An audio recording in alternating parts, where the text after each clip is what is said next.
Well, hello. Hello, my fellow sensitive people.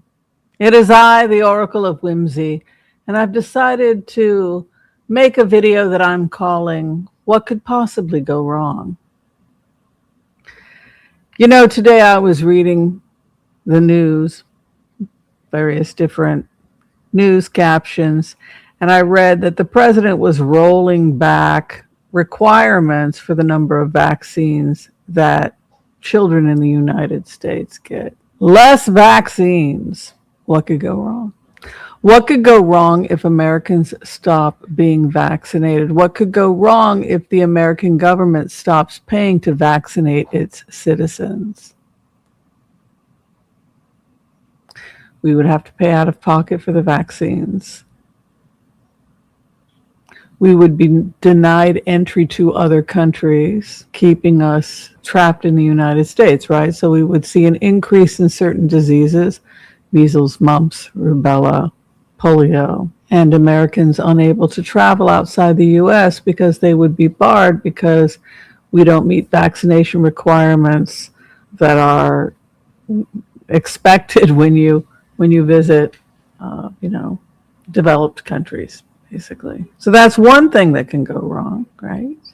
Then the war is escalating, and of course, people are concerned that a mentally ill, senile, mentally ill, cluster B individual, drug addict, sex offender is in charge. What could go wrong, right? So we've got a couple of things happening in Congress. That's interesting. Max Miller has refused to step down.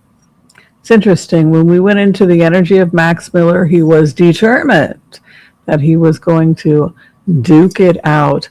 I think we're looking at a tsunami. The only way that the Republicans are going to win at this point is if there's some shenanigans.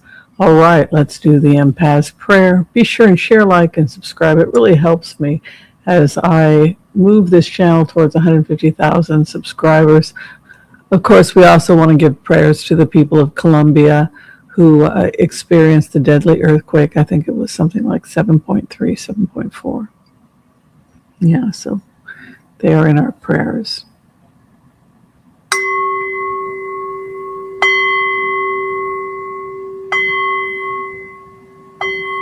Okay, I want to call on white light protection for myself and this community as we ask permission from Spirit to access the Akashic records. We call on our spirit guides and our good angels to be with us. Please give us the clarity and the wisdom that is needed to empower all of us on our journeys to make the best decisions for ourselves, our families, the planet, the people we love, but also to help those that we may have strife with. And together collectively we say, Amen. What could go wrong? What could go wrong if you begin to cut public health? Ebola kills 75% of the people that get infected. Ebola has been detected in certain parts of Africa. What happens if Ebola makes its way to the United States and we've slashed the CDC? We slash the FDA. We slash the USDA, and we no longer check every other head of lettuce that's coming in, right? Every other shipment, or however many that they were monitoring. Say they fire people or they get rid of people because of Doge. We don't need government oversight. What could go wrong? Nobody there to check the lettuce. Nobody there to do the testing. Nobody there to do the vaccinating. What could go wrong?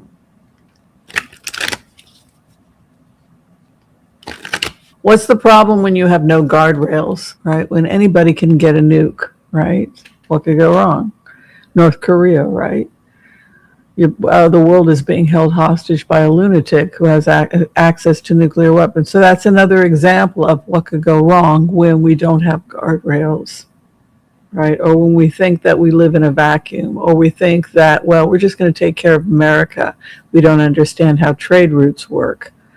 We don't understand that if we lose control of these trade routes, if we allow unstable governments to get access to weapons of mass destruction, control of trade routes, it can be devastating, right? So we live in a scary world, and people are afraid of all kinds of things. We're afraid of artificial intelligence. What could go wrong?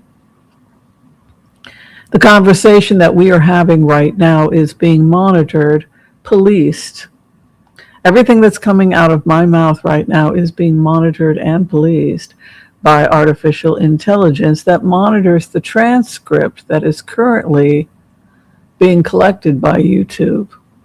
And so Big Brother is here, and Big Brother is watching and removing channels and controlling what we can and cannot say here on this platform. It's no longer people that are controlling or policing our right to free speech, what is deemed appropriate, what is deemed dangerous speech. All of that now is being controlled, you guessed it, by artificial intelligence. What you say, what you have the right to say.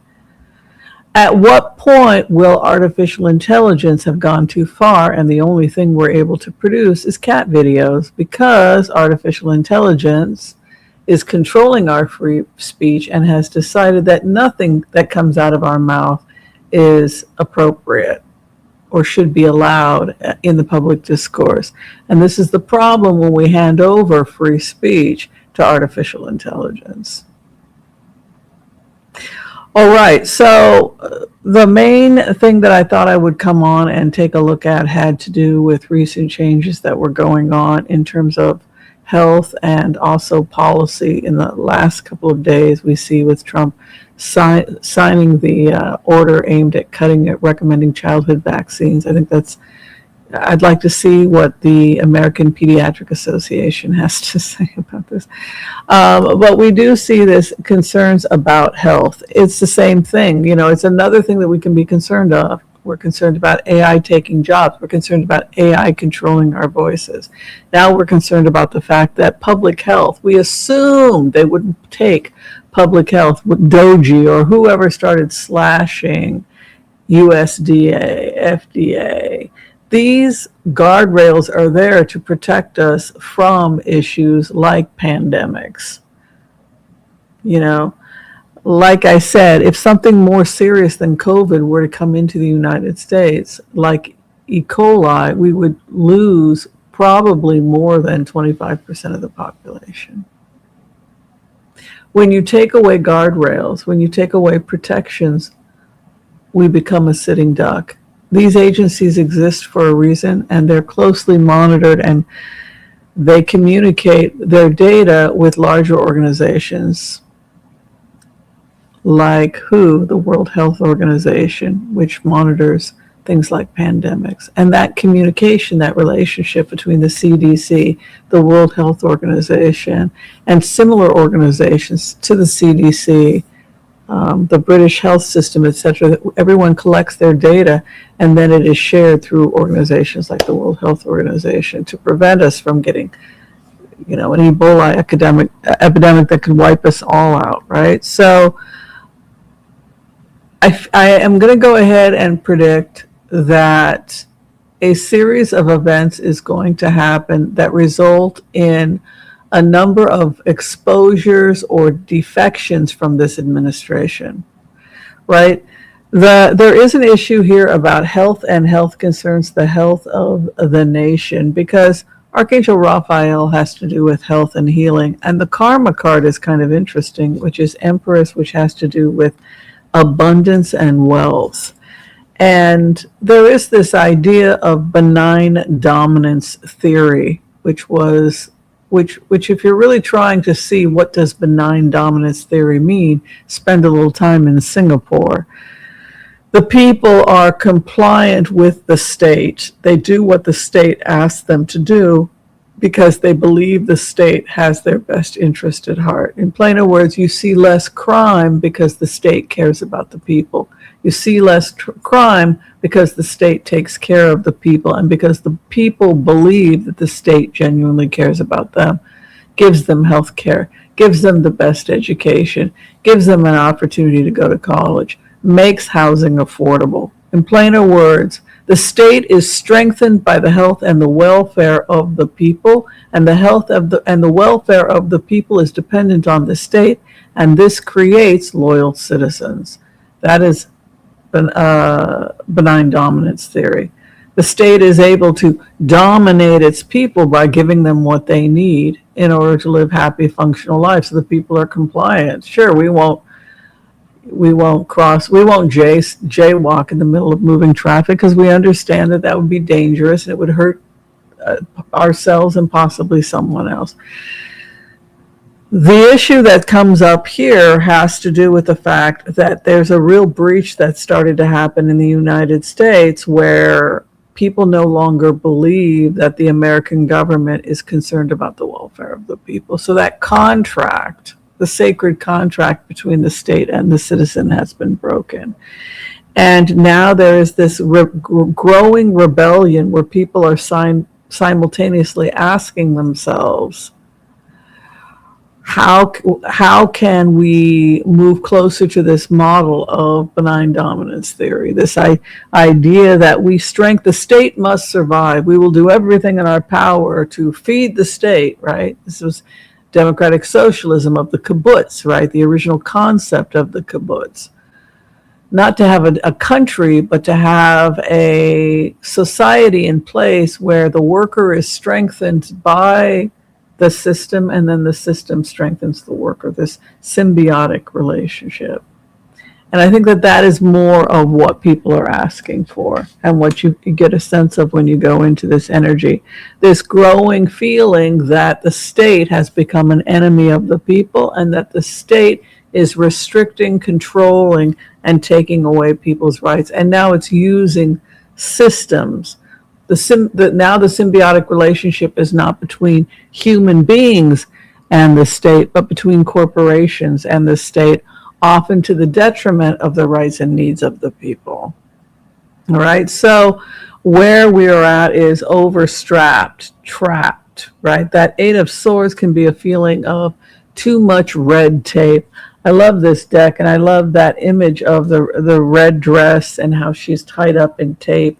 I often think of bureaucracy, or a sense, again, that we are beginning to question whether or not the individual means anything for the survival of the state. We are being mowed down by the corporations which control the state, right? So there's this conflict, and I'm seeing a division. It's interesting that we're seeing a division in the Republican Party, but we're also seeing a division in the Democratic Party as well. So that what's really emerging is 5 different political parties, right? You have the progressive left, that's its own political party. You have the more corporate or the practical Democrats. You've got the MAGA, and then you've got the Rhino, and then you've got the independents that just can't really relate to any of the parties. And so in a sense, we really have 5 political parties. And in the coming days, I think we're going to see more separation and a breakdown of both infighting in the Democratic Party and infighting in the Republican Party. And what I would say to everybody is that this is a good thing. It's good. It is good that we hash out these debates, and it's good that we have diversity of thought. It's good that we have more than 2 political parties, and it's good for democracy. It's vital to democracy. And so maybe breaking apart into multiple parties will be the way to have checks and balances and to protect democracy. So I don't think this conflict and this fighting back and forth and this separation we see within parties is necessarily long-term going to be a bad thing, because it's good for democracy.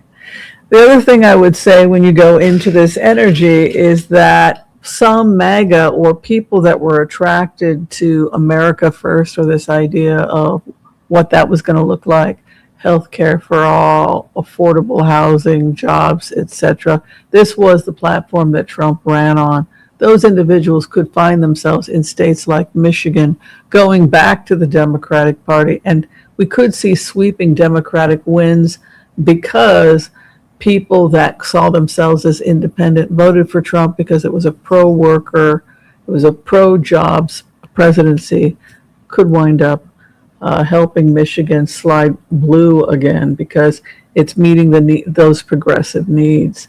And what's interesting is that there is this energy that America is moving actually towards a more peaceful resolution in the coming years.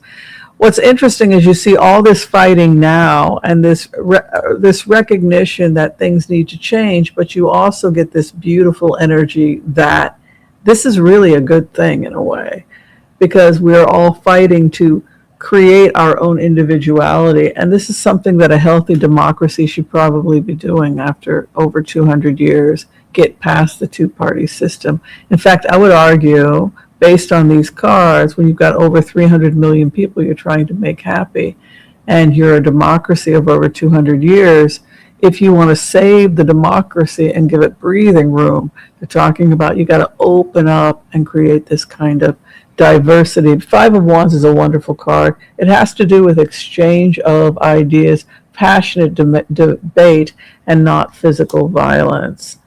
And why I say it's good is because we see this emergence of wealth and ideas and creativity emerging in the United States in the coming years. The third house, for example, is quite auspicious. That's a Seven of Pentacles, and it has to do with harvesting, retirement, and new creative ideas. I really feel like we're entering into what could potentially be an abundant time period once these wars end, particularly with this karma card moving in. I take the karma card very seriously because it's where we're headed if we continue on this trajectory. And the karma card is the Empress, and that is abundance. It's that Gaia is the pregnant mother. She wants to love us. She wants to give birth. She wants to nurse. All she wants to do is love us, and creating an environment for her to do so. And with an Empress coming in as the karma card and Seven of Pentacles in the third house, which would be this abundance, I just see us entering into a period of intense productivity. Also a feeling that Americans are coming together to unite in a sense of sound judgment, to do what they have to do to cooperate and create community. Unity and community are big themes in the coming years, and this sense of self-reliance rather than helplessness, that we must come together and be the change we want to see in the world and create the communities that we want to see in the world. And I'm really optimistic with a Judgment card moving into sixth position. That was another thing that I wanted to mention.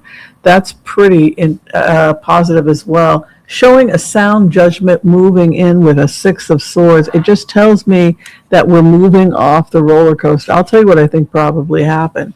I think we probably saw the collapse of Iran and Russia, and with it, their propaganda and the bots and all this crazy stuff that was going on that was getting Americans to fight. It begins to dissipate as we see Iran pulling back and as we see Russia pulling back. We may also see less bots and less crazy and more political cooling, because the fourth house is a Six of Swords, and I read swords as years, many years to come. There will be smooth waters.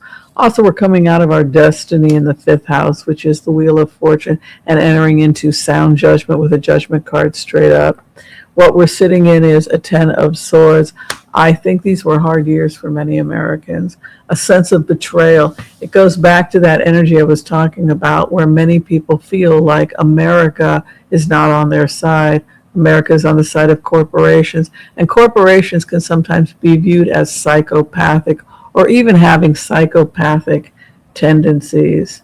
If you read the book Psychopath Test, for example, they speak about this idea that corporations take on many of the characteristics of psychopathy, the heartlessness, the inability to see the customer as a person. We certainly see that with the mega businesses like Meta, that you're simply talking to artificial intelligence and you're being muted and controlled, what you can and can't say, by their computers. And that's pretty scary as well. So we're really in a state of Ten of Swords, a sense of frustration, and even a feeling of devastation at this point.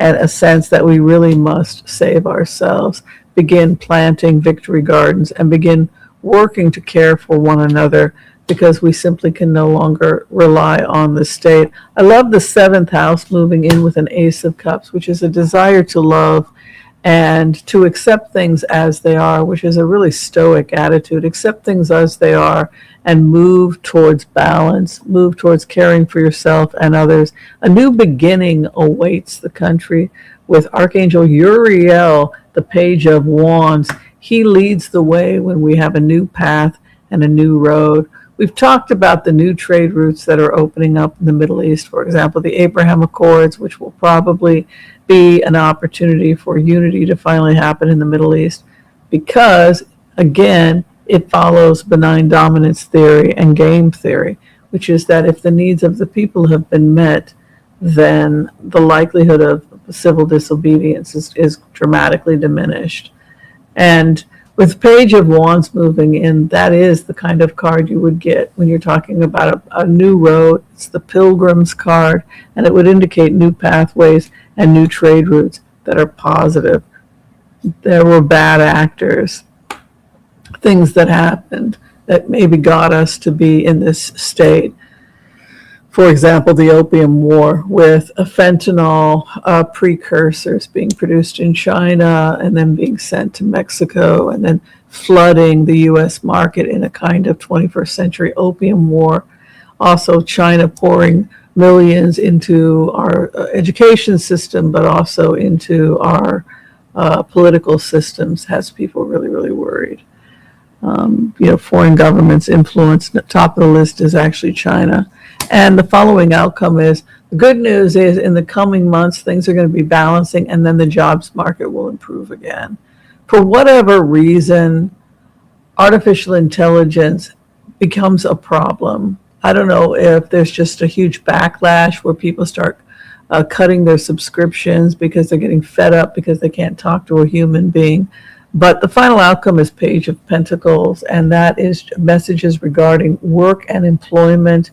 It's associated with Archangel Gabriel, who is considered the archangel closest to the physical world. We think about the earth energy, we think about Page of Pentacles, a coin coming in as the final outcome, would indicate to me that in the coming months we do have new jobs. Now, the job market could change.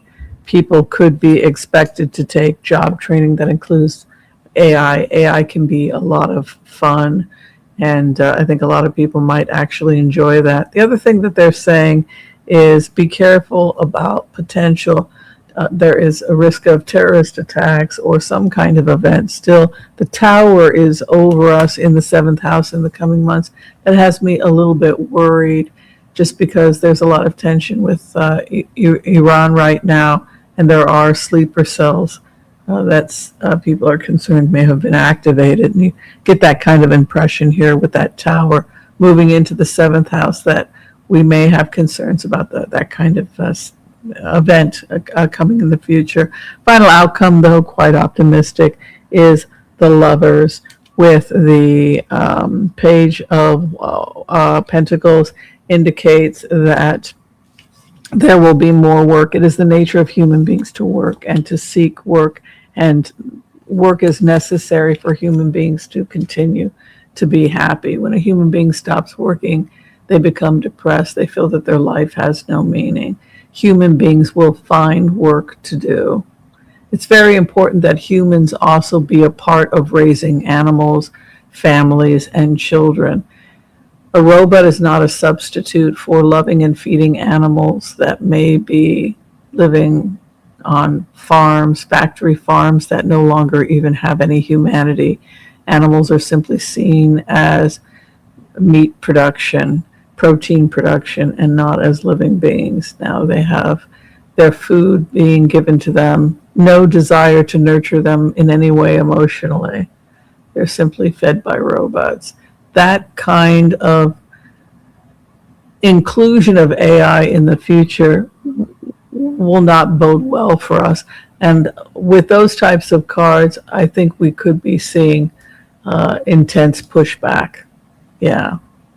All right, I want to thank you for watching this quick video from me to you. If you're trying to get in for a reading with me, you can find all that information below this video. Be kind to all so that all will be kind to you too. God bless. Peace out. We'll see you next time, everyone. Thank you.